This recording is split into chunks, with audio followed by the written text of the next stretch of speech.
there's a million mortgage brokers, yeah. there's a million realtors. Yeah. What they can bring in is us, right? Exactly. Like only one person can be me and one person can be you. And I think once we realized our uniqueness and what we bring and become confident in that, I think regardless of how many people are doing the exact same thing, irrelevant. Absolutely. Right? It's like people are going to connect to you as a person then. Right? They're not going to care about what other person is doing. They're going to connect to your classes, they're going to connect to your dance, they're going to connect to you as a realtor, as a flipper or whatever it may be. And I feel like also we get boxed into like this one thing, right? Like a lot of realtors are like just realtors. A lot of dancers are just dancers. Right? And I feel like as human beings, that's just not possible. No. Welcome to Brick by Brick, the podcast where we build your real estate dreams one brick at a time, all while cracking jokes and sharing personal growth insight. Brick by Brick is hosted by real estate and mortgage professionals who moonlight as comedians. Trust me, we are funnier than your normal real estate professionals. While our real estate and mortgage knowledge is as solid as a brick wall, the information shared here is primarily for chuckles and entertainment. Woosah. If you're looking for serious, no-nonsense real estate advice, please consult a qualified professional. But if you are here for some laughs and some property wisdom, you've come to the right place. Now let's get started with the show and let's make your real estate journey a little less concrete. Welcome to Brick by Brick, Redefining Success. My name is Michael, and this is the amazing, incredible Jessica. And that's the thing. And I'm like, I was... And that's where the mindset piece also comes in, I think, is because, and like we talked about how our first properties, we both went through certain things that could have been like, okay, I'm done with this. I'm not doing this anymore. And that's where the mindset piece comes in, where like, how are you able to pivot? How are you able to change your perspective on certain things? And how are you able to keep that long-term vision in your head where you started this because you wanted a really good life for yourself and your family, and you wanted, the freedom and things like that. So in the middle, I'm going to admit, I also got lost in this like stresses and the messes of like all of this. But then I was like, I had to find myself to be like, okay, why am I doing this? Like, what's my intention? Like, you know how we were talking about the government's intention? I was like, I feel like if we knew our why, as in like, why are we doing what we're doing? I think that's our motivation, right? Yes, so absolutely. that helps us get over whatever moments or feedbacks that we get that are coming up to our, coming to us as negative experiences in our perspective. Yeah, absolutely. Like your why will always continue to like allow you to grow in whatever you're doing. And everything I try to do, I try to like have a why. Like, why am I in real estate? Why am I trying to be a builder? Why am I in this? Why am I in that? Like I try to figure out a why. And like for you, like what was your why when you tried to get into real estate? Like what was the goal? Honestly, I realized in the last few years, my core values, I think that comes with really intentionally knowing yourself. And I did a lot of work on myself in the last few years, but I realized my core value, one of the most important ones, is freedom. You know what I mean? Like for me, freedom was very important, where I'm like, I want to create a life. And in the beginning of the year, I actually did this thing called Life Book, which is 12 categories of your life. It goes not just from your career finance, but to your health, to your relationships, to your romantic partners, whatever it may be. It has 12 categories. So end of last year, this year, I realized I want a whole life. Like I want a full life. I want to have a better relationship with money. I want it to have come with better ease and flow. I still want to have all of those success, and because money is just a tool, right? Money is like a tool. It's how you use it, essentially. And then I also want to have the full friendships and things like that. I don't want to take away a part of my life that in the later years, I'm like, I wish I did that. You know what I mean? Yeah. So that was when I started real estate, my core value was freedom. And that was my why. I also wanted to really pay off my parents' mortgages. Yes. That was my big why at the time. And that pivoted in terms of like, it became bigger. It became nicer. It became better. Yeah. Right? Because I was just like looking at this amazing, magnificent life that I was like, I'm so excited to create.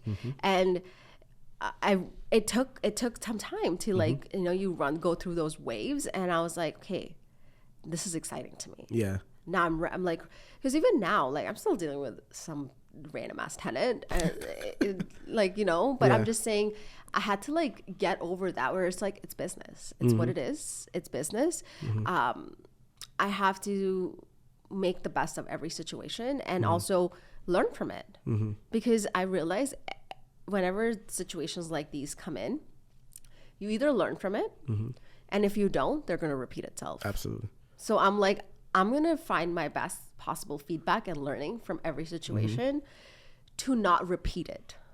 Right? So to answer your question, my core value was definitely freedom, but it changed in the last, like, it just became bigger.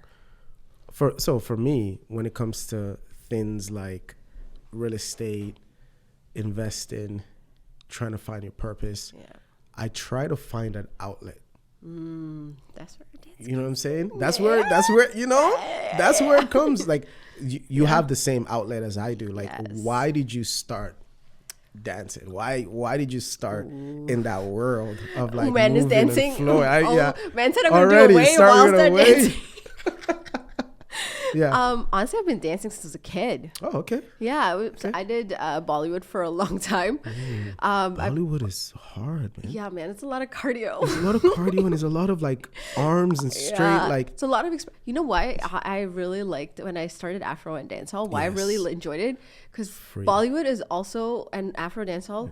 So extra. Yes. Everyone is so extra, and I was like, I'm here for all these expressions. Like you have to have facial expressions. You have to have body. You're moving. Like you're having fun. You're celebrating. You know. But yeah, I've been dancing since I was a kid, and then last year I was still actually working a 9 to 5, and I was like, man, I want to dance again, and like I want to try different styles, because I was like big into fitness at that point. I was like powerlifting and all that weirdness. Yeah, it was that phase of it was that phase of life for no reason. I was like, why am I doing this? Yeah, everybody, you got to go through that. You got it was great. I was super fit at that time. I'm trying to get back to that, but I started dancing. I started going underground. And then underground. Yeah, that was when I started. Every pro dancer has gone to underground. Yeah, you got to start there, because like, say if you Google dance studios in Toronto, that's the first thing that pops up. The first thing comes up. Underground. The underground. And I actually started with Afro dancehall, so I trained. Really? Yeah. Who? I started my first class with Greg Samba. Yeah, that guy is a legend. We should get him on there. Yeah, we should get it. We should get Greg on here. Yeah, man doesn't like. I don't know how he dances. Like, I was just like, how are you flying? How do you fly? Yeah, he flies from here to there in like 0.5 seconds. Yo, I found out he was a break dancer. I was like, now that makes sense. Now it makes sense. Because I'm like, yeah, what? I know. I remember starting with AC. AC Mensa, I love her. I know, she's like honestly the best. She was one of the best female, like, actually not even female. She's one of the best dancers. That man, she changed a lot for Afro in like the community, especially in Canada, Toronto. Yeah. Like, looking at when I started coming up in dance, I always looked at her, I'm like, damn, this woman did a lot. Yep. Right? There's a lot of people that did a lot in the community. You have her, and then even in the dancehall community. When did you start dancing? Like, how did you start? I started dancing. I used to dance before, but then I stopped because I became an entrepreneur, playing soccer.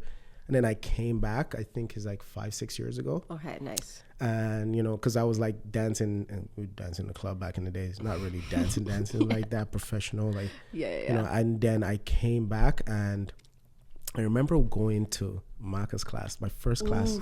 My friend brought me to Maka's class, right? And then I was like, if you see the video, you'd be like, who's that? I was like this jack. I think I've seen him in Busy's class. No, I've seen him in Busy's class before. Yes. Oh my gosh. But continue. I was like, I was like this jacked guy and dancing, and I looked so awkward. I was like, I had no rhythm. Not like no rhythm, but it was like more like I was like, my lines weren't clean. I was stiff as. Stiff as. Oh my gosh, that's the biggest line, stiff as. Sometimes when I post it on my story, because I have a few months I post where I started, people you're like, that's stiff? I'm like, yes, I was.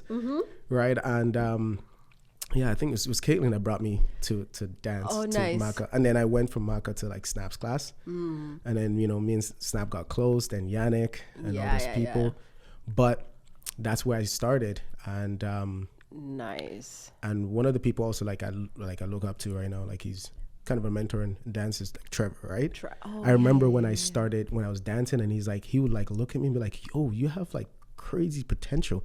And we would have like a one-on-one talk, and he would like give me a little pointers into how. And then I met this guy named Prem. So shoot, that guy, bro. Yo, we should do like a whole thing with all these mans, man. We get the big table outside. I know. Like just a round table with all of them. Honestly, that would be kind of fire. Even Percy, yes. Yo, Percy was when I started underground, the way I used to like take his classes, I used to take like 4 classes in a day, and used to be him teaching it. Yes. That guy used to teach a lot. Yeah. He told me too. Him and Greg Sama were definitely like the ones. Yeah. But like how Trevor was for you, Lenny was for you? Lenny Lenz. Yes. I heard for a lot of people, Lenny's like he's the guy. G. He's hip hop. Like when I started with Afro and dancehall, and then I went into hip hop fully. But I started with hip hop at like underground. Paul Mula was one of the people that I started learning, and JP, Manabat and stuff, and they're all cool. Then I think 2019, I found Lenny. He is the OG. Like if you know the hip hop dance industry or just dance industry in Toronto, Luther Brown. If you know. So he's like the Luther Brown prodigy. Like he's I feel like from that tree. If he ever watches this, I feel like I'm going to screw up the history, so I'm not going to say anything. Don't say anything about history, because he's going to yell at me. He's going to be like, you can't do that. No, he's like, yo, you're wrong. I'm like, okay, sir, but you're going to get all of them on at some point. We got to pull them in. We got to pull them in. But he was definitely the person where when I started dancing again, it was just a hobby. Like I just did it as fun again, because I stopped dancing in the middle too, and but then Len kind of like, I never admitted that to him, and I don't know if he's gonna watch this, and I hope not, but he sparked something in me in the sense of like I wanted to take it more seriously, in a fun way still, like because especially in hip hop, what I find. There's so many people who do hip hop. There's so many amazing dancers, right? Amazing dancers. And like, I wasn't really doing gigs or looking for gigs at that point or anything like that. And I still really don't, but you easily can get into a comparison phase when you're dancing as well, right? So for me, it was like that, finding that balance where I'm taking it seriously. I'm trying to grow. I'm trying to be better. Like we said, whenever we do something, we want to be good at it. So that's just how I think I realized our personalities work, right? I was like, if I'm going to do this, I'm going to be really good at it, right? It was like, I want to be really good at it. Challenging yourself. And then like, so I had to like find that balance. And what Len gave me was his, not just as like his mentorship, but also he made me feel like he cared. I think like Trevor did. Like, he took you aside. He's like, you got potential kind of thing, right? So Len, with like a group of us, just created a space where he was just like, you all, like he never said it up front, but he was like, if I'm putting you somewhere, getting you to do something, putting you in a position, that means I believe in you. It's just automatic. Love that. Yeah, right? Because like we were doing transitions and all of this stuff like for no reason. We were prepping for shows that weren't even here yet. We were just training. Best way to train. Right? So even now, like one of my regular classes is Len, and I've been trying to drag you to it. I know. I gotta pull up. All of you mans are hella scared for some reason. I've tried to get Percy. Not scared. It's just Tried to get Percy. I've tried to get Prems. Yeah. And they all are like, yo, I should just call all them mans. Let's pull up to Len's class. I'm about to make an Instagram group. Just add all of you. Like, so Len's teaching today. Snappas is not here today either. I know. So, but yeah. Anyways, so Trevor was for you guys, and Len was for me, and like you were talking about it before, like dance is where we find our balance. Absolutely. Yeah. Right? It's I think things kind of changed for me a little bit once I started to take it serious, like you were saying. At first I was like, let's go have fun, let's go cardio, whatever it is, it's like my culture, like I enjoy it. But then I started to realize that, number one, I wanted to challenge myself. So when I started dancing, I didn't look at, this person's amazing. I'm like, how can I just get better? Yeah. And my dance journey has been different because at every turn I put in the time and the effort. Like, for example, dancehall and Afro, it's important for you to know the culture, and it's important for you to know the creator of moves and names. You have to, right? It's almost a way of like letting people know. And also those people creating those moves, those dances are either from the streets, back in either Africa, in Jamaica, like everywhere they're creating it, they're creating in the streets, and they're creating this art to the world. So what better ways for you to learn it? So when you're teaching people, you let them know these are the people. This is the group that created. This is the person that created, because then it helps them understand the history. Understand the history. So I had to learn that about dancehall, Afro, and going through everything with all the people that I dance with. I had to level up myself. So how I started was I went to Maka and Snap's class. I'm like, okay, I get this here, I get this here. Then I started saying to myself, how do I get versatile? How do you get me? Yes. How do you got to put it together, but you have to add something else in order for it to be you. Me. So I'm like, you know what, let me go to Busy's class that creates this. He was like, he's one of those people, like, he gets you ready for the stage. It's like you're performing in his class. If we try, can you try to get him? Yes, I'm so down to get him to come He's here. gonna be fired. He's gonna be fired. So it's like he was one of those people that would, when you go to his class, when you walk into his class late, he's gonna be hard for you to catch that corner. So everybody would come early, and it's like serious the entire time. So over the years, I got better at understanding. Then I went to like contemporary classes. Then I went to Afro classes. I didn't know that you went to contemporary classes. Yeah, I've been to a few contemporary classes. I can't remember her name, but at underground I went to a few classes, and I had to learn how to like the flow. Oh, that's how I started like getting my lines cleaner, understanding levels. Pictures, all that stuff. Like it.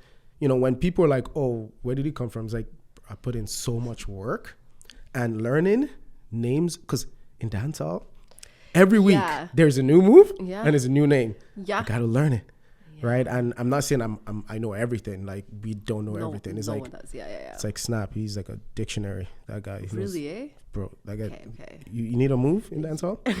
yo, Snap.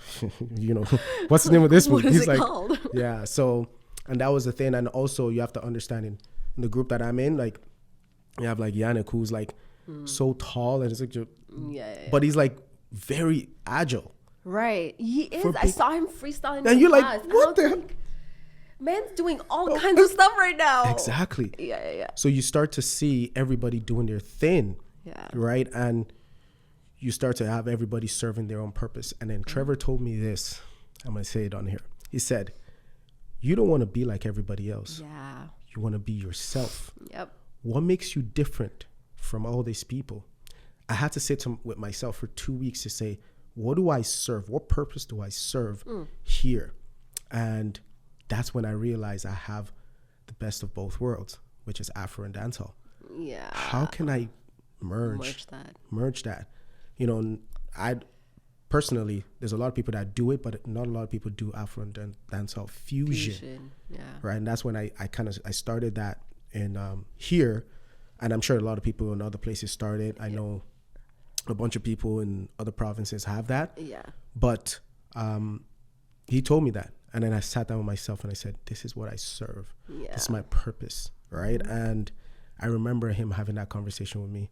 And then I had to go do like some soul searching and figure it out, pave that road for myself and challenge myself, not anybody else. And then now I enjoy dance. And for me to even start teaching, it wasn't like, oh, I wanted to teach. It was like the OGs being like, okay, now that you know your purpose, now you got to help people understand that most of the dancers, they've been good their whole life. Yeah.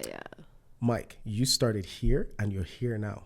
You can show people that are new that they can actually do it in that period of time. Yeah. And they don't have to be like, okay, I can never get to that level. Because no, you know what? You're right. Yeah. So that was the reason why. A lot of people don't know why I started teaching. They just thought I started teaching just to teach. Because the success I've had in such a short period of time and the amount of work I put in, the OGs saw that. They're like, you can actually show people how to do that and not make them feel like they can never be that good. And, you know, me going on stage now, dancing with different artists, like music videos, like it's just a testament to your work, the work that you put in. You have to put in that work. But, you know, and I see you all too, you know, you're all in your group. I know. You know what though? Like one thing that you wanted to point out what you said, it's like you said that how you didn't want to compare, like, you know, you didn't compare, you just did your thing and you kind of focused on that. Because then even when finding your purpose with your class, it's like, yeah, you said there's other cities or communities might do that. But here's what I realized. Think about it this way. Even our real estate side, there's a million mortgage brokers. There's a million realtors. What they can bring in is us, right? Exactly. Like only one person can be me and one person can be you. And I think once we realized our uniqueness and what we bring and become confident in that, I think regardless of how many people are doing the exact same thing, irrelevant then, right? It's like people are going to connect to you as a person then, right? They're not going to care about what other person is doing. They're going to connect to your classes. They're going to connect to your dance. They're going to connect to you as a realtor, as a flipper or whatever it may be. And I feel like also we get boxed into like this one thing, right? Like a lot of realtors are like just realtors. A lot of dancers are just dancers, right? And I feel like as human beings, that's just not possible. No. We have so many other aspects of our life, right? And it's okay to be a dancer and a realtor and an investor and everything, this, right? Because that's just you. You're just being you, irrelevant of what that labels come with it, essentially, right? So I just wanted to point that out. I was like, people get caught up in the comparison of things. Absolutely. Right? And it's important. I've learned over the years is important to not try to compare yourself to others. And I think it would be the first thing when you first start dancing or doing anything, you'd be like, oh, I want to be like this person. And then once you realize that you're your own self, you don't even care to compare yourself because you're paving your own lane. Right? I got a question to ask you. Okay, go for it. What would be your structure of your company or companies? Like, is it like just mostly mortgage? Is it just real estate? Or what are you constructing? Because I know as an entrepreneur, you probably have a structure in your mind that you have in terms of everything that you are creating, right? If it's mortgage, if it's real estate, if it's rental, if it's properties overseas, well, how are you mapping that in your head? Because I know... I feel like he had this question in his mind because we switched from dance to this like real quick. I was like, wait, I gotta ask this. So my mortgage side is with a brokerage. It's separate business altogether, right? It obviously all of it is still real estate. So the bigger umbrella of things is all real estate. But actually, I own all of the properties in different corporations. Ooh, yeah, in different corporations. I've been wanting to talk to you about this. Yeah, different corporations because a lot of them have different partners. So then you can ask shareholders in each company, talk to your tax accountants and stuff. Don't listen to me on that. But don't just listen to us. Just talk to your accountant, talk to your lawyer and accountant. Most important. Honestly, please. Like actually, lawyers and accountants, yes. Man, they will save you. They will save your ass, literally. So all of them in different corporations, just also different partners. So I had to do it separately. Absolutely. Also, I didn't want to go personally on any of the things. For a lot of reasons in terms of like the tenants knowing your names and like things like that as well. For also the purposes of like just qualifying. I think it's just easier to, not easier actually, like you have, people think it's not easier to qualify under a corporation. Actually, there are lenders who will do it under corporations. Like if you go to credit unions, for instance, they will do it under corporations. So the reason I separated is because A, different partners, B, it was separate bank accounts, different properties altogether. I do think there's different ways to structure things. That's just how I structured it because it was the quickest way for me. And I just also, personal name, what happens is like then my companies own the properties. I don't personally own anything, right? So I just structured it that way. And in terms of foreign investments, I actually went to Tulum in March, and I checked out some real estate in Mexico down there. So yeah, that's like the basic map and structure. Like I said, I'm selling some of my portfolio in Cornwall, especially leaving the GTA stuff, and then using that money to either invest in like outside of the country or even like REITs or private lending and things like that. I think that's a great avenue, which is I actually wanted to bring a lawyer on there for that. Yeah, you know, like he does a lot of private lending and stuff, but yeah, that's the basic idea of how I structured the rentals and stuff, because the fiveplex and the like all of them are like also different kinds of properties. Yes. So I had to structure it and differently. you have to be able to track everything. Yeah. You don't want to have like 5 different properties paying into this account and you're like have to, oh man, it's a lot of work. It is a lot of work. And I actually got it because we bought everything around the same time. So by the time I got everything set up and structured, I definitely had to clean up certain things and like because there was at one point one account, like, you know, a lot of the transactions happening from that's why I was like, I liked the speed I moved at, but I felt like I wasn't structurally ready for it. And that's why I was like, anyone I'm suggesting right now, like who is asking me about the portfolio and growing that at a pace, I was like, figure out your structures while you're doing that too, because it's going to be harder to clean up than to like just start right. So, but overall, like I think you have to, again, evaluate your situation, go talk to your lawyer, accountant, realtor, mortgage broker. I think you got to talk to all your right professionals, all of us, that's when you know what the best way for you to do it. Because you might be also at a different income bracket that might not work with the structure that I'm doing. Absolutely. And you might want to talk to an accountant and they might suggest a better structure for you, right? Absolutely. But yeah, so that's the basic map. So how did you structure yours? First, I just want to say, like, lawyers and accountant are like everything. Like my dad owns a accounting firm. Oh, nice. And one of my brother's best friend is an accountant. So like I just ask questions all the time about something. And lawyers, I have like 3 lawyers in speed dial. Yeah. Listen, I need to close a deal. I need to open a deal. I need to do this. Yeah. I need to check something out. I'm calling that lawyer. Yep. I'm not closing a deal without a lawyer. Yes. That's how you get into trouble. Yes, you can't. I'm just going to say, because people were like, oh, I want to save that money. Okay, you're going to save $2,000. But you can't even close without a lawyer. Yeah. Some people, you know. Oh. Yeah, some people have their you know, let's not. Okay, never mind. Yeah, so that's why I'm like, like people don't want to save money in certain places. And it's like, it's going to come back and bite you. Like, it's just going to do that. Yeah. So I always tell people, make sure you have those. How I structure my entire thing. So like I have different companies, right? I have HVAC company. Mm-hmm. Oh, you still have that, right? I still have that, yeah, which is we deal with developers, builders. We do regular homeowners. Yeah. You know, if you want to buy a water tank and we do a rental through us, we could do that. But we mostly deal with builders. So like they're building subdivisions, like, you know, high rises and everything. So we supply them with all the HVAC that they need. And that's what we do. I have one of my cousin is like one of the biggest builders in Canada. Love that guy. He's gonna be on here too. He's gonna be on here. I don't know who you are, but I'm making sure you're on here. I'm gonna send this clip to him. Okay, perfect. And he's one of our builders, right? And we supply all his subdivisions with HVAC systems, and you know, he's a partner of ours, and we love him. He loves us too. And then that's with the HVAC, right? And then we have the properties, which is, and all that stuff. In the property part company, we have 2 divisions, which is every day somebody calls us and say, hey, I need a flooring in my house. Oh, construction side, like all those things, drywall, everything, like we have that. Okay, nice. So we have somebody that deals with that every day. So I don't have to do that. Yes. So he deals with that. He's going to hear his clip too. He's gonna be like, oh. And then we have another person within that company that deals with our construction, which is flipping properties. Nice. Right. And his job is which is a contractor, which his job is to be on site. Yeah. Make sure everything is fine.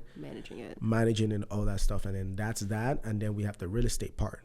Right. Right. And then the real estate part is, for example, I have like my own CRM. Yeah. I have my own system in which like leads come in. And right now I have 2 people going through the real estate to get their real estate license, then come on board and join the team, and then they get all all the leads and everything. Right. Okay, that's we go smart. from there, because like sometimes it can get really stressful. Yeah. Okay, I gotta go here, I gotta run here, I gotta run here, I gotta run here. So then that's that, and then we just got the last part, which is the investment part of our business. You know, investing in different things, different sectors. Yeah. So that's it. It's a lot, but we are cleaning it up right now to make sure everything runs smoothly. Yeah. And if people want to, if people feel like they fit in one of those portfolio, come on board. Yeah. Be a partner, have fun, you know, Amazing. enjoy with us. Like, so this is what I've structured and built. Yeah. I love that you did that though. Like, because one thing I realized, this is not a one person game. No, it's not. You need the right people around you. You need the right teams. You can't be managing every aspect, because I made that mistake where when I was buying all of this, I was managing everything, everyone, every part of it. Yeah. And I was like, you know what? That's just not the lifestyle I want. Yes. This is not what I got into this in real estate for. Absolutely. Also, it's just more fun to also do it with other people. Yes. Do it with right people with similar mindset. Like, you grow together, you build something together. I think there's some kind of beauty in that as well. So I like that you have people you're working with, and like you have people who are taking up certain parts of it. Yes. For example, we have like a VP of operations. Nice. She's been with me for like 5 years. Amazing. Okay. Right. And she just overlooks everything. All these things I named, she overlooks it. She's the one that's sometimes structured. She's like, okay, we should do this. She'll do that. She'll call me. She'll be like, Mike, I don't think that's smart. You do it that way. And then she's like the one that convinced me to delegate. Yes, delegation, big part. It's very important. Yeah. So I'm like always hands on, and I'm like, I never sleep. And then she's like, no, bro. You gotta take a step back. Relax. Yeah. I'll get this person to do this. Yeah. And if somebody messes with us, you know, she takes care of it. Like, I trust women when it comes to like management. Like, trust me, I trust women way more. Yeah. They know how to handle. Yeah. Honestly, I've seen both. Like, when I used to do flips with my business partner, I know I used to be the one doing that too, like managing the bigger picture. Yes. He used to be more hands on deck for sure. So I could see where that's beneficial. Honestly, I've realized though, I think every kind of like, everyone has a role and like, you know, strength. You got to maximize that. And I think if you are able to maximize a person's strength, they'll probably be the most efficient in that area. Yeah. Right. So and it's like, sometimes you may or may not, but I think what I realized though is if I figure out my mindset, where I am, how I put out to the universe, right? Or who I put out to the universe, I'm going to attract similar people. Absolutely. So I realized to find the right people, you got to be the right person yourself first. Yes. And that's been like my big thing, where I'm like, okay, now these amazing people are coming into my life, where I'm like, I can see myself working with them for the rest of my life. Again, this is not like I'm, 100%, but I'm just saying I could see it. I could see the vision. I could see the synergy in the working relationship, right? Yeah. So that's definitely like my next phase of my career. Where one of my biggest things to add to that is you always have to find people who are smarter than you, especially when you're a creator. Like, we have the same mindset. Yeah. We create. Yeah. My job is to go out there, hunt, bring it to the team, and everybody gets their piece in it. But they have to be smart in their own respective way. Yeah. Because you can't do it all. You can't know it all. So, like, I have my VP of operations, very smart in different ways. You have the construction team that's smart in different ways. You have the real estate. Everybody's smart in their own respective way. Yeah. And they probably know a lot more in that field than I do. So I'm like, hey, listen, you tell me. Then I sit down and kind of look at it. I'm like, okay, that makes sense. And then we work like together. You work on your business, not in your business. Exactly. And that's the biggest part of like being successful, right? Like our podcast is like brick by brick, redefining success. Redefining success. Right? Brick by brick. Honestly, so that's brick. where we are. Yeah. That's going to be our next dance hall move, guys. Sorry. Yes. Yeah, brick by brick. That would be so funny. Be in class. Yeah, just like brick. We'd be like, what is that move? Tell Snap us. You'll create one. I know, right? We'll create one right now. Right now. Yeah. But that's like our intention with this podcast, like just to like come up with a bit of, like why we started this podcast, what the purpose is, right? So like we wanted to not just bring out people who, like, first of all, what is success? Success is different to everyone. Absolutely. Like everyone's definition of success is very different. For someone, it could just be monetary. Yep. For someone, it could be a full life. It could be relationships, whatever it may be. So we wanted to create this podcast and bring on people and guests and have conversation that Absolutely. What is everyone's definition of success, right? And like, how can you learn from people's different aspects of success? And I think one of our biggest things is to also understand that we created this podcast, not just to bring on people who are like just the most successful, regular everyday people. Like even if somebody buys one property and they feel like that's success for them, we're going to bring them on and they're going to talk about it. Their story. That's their story, because not everybody is looking for that. Oh, I want $200 million or $100 million or $50 million. They just want to be comfortable, have a life, property, be able to travel, and then, live life. So we want to open that up, because success is different for every single person. Yeah. So, I'm so happy to like be here. What before we and what should people expect from this podcast? What you should expect is a lot of talking, a lot of back and forth, a lot of laughter, a lot of just conversations about everyday life. Things that you go through every day. We might sprinkle a little bit of like things on the news here and there, but we want to just talk about making sure that you understand and have the information in order to be able to get to the next level. Because one of the biggest things we probably didn't have is a lot of the information when we started. We had to go searching for the information. So now we are able to give the information. Hey, this is what I did. This is what I've done. And one of the biggest things I've actually been learning a lot lately is because people lack the knowledge, when things happen, they panic. Because I've seen people and that's when they forget to pivot. Exactly. I've seen people like doing real estate. They've put their money together doing real estate, and they're like, oh, they're not selling now. I'm like, well, why are they not? It's not like they're losing your money. They're not selling because of a certain thing. So have the conversation with them. Maybe they're saying the market is not great right now. Let's wait another 6 months. They're pivoting. So talk to them. So sometimes it's just that communication of not lacking the knowledge is what we want to give people, and we want to give the dance community also some tools, some tools to like have better relationship with money, right? Honestly, even I wanted to create this podcast because I wanted to also build a community, right? Because I realized, like I said, doing something with people, doing something with the right people is way more fun, right? So I'm like, we have great conversation. We're going to bring on guests that we have great conversations with, right? Just going to talk. And like that, guess what? Then your connections and then my connections, and like that becomes a community in itself. Absolutely. That becomes the brick by brick community, right? Brick by brick. Oh, shoot. See the connection? Yo, man. I see what I did there. And then our audience, if they want to tap into talk to us, you get to tap into our resources. As well, right? It's not just us, it's people we come with, people who are around us, people who we use. Again, we're still learning, we're growing, but we know we have value to add, right? And talking about like our resources, I've had people reach out to me and say, hey, I'm trying to buy this, I'm trying to do this, can you give me advice? I'm like, yeah, sure, I'll give you advice. I'm not gonna not give you advice because I'm like, oh, you're not my client. I'm not gonna do that. Number one, because it's not like I'm hurting for clients. Like, exactly. We do have a lot of clients, but at the same time, you always want to share.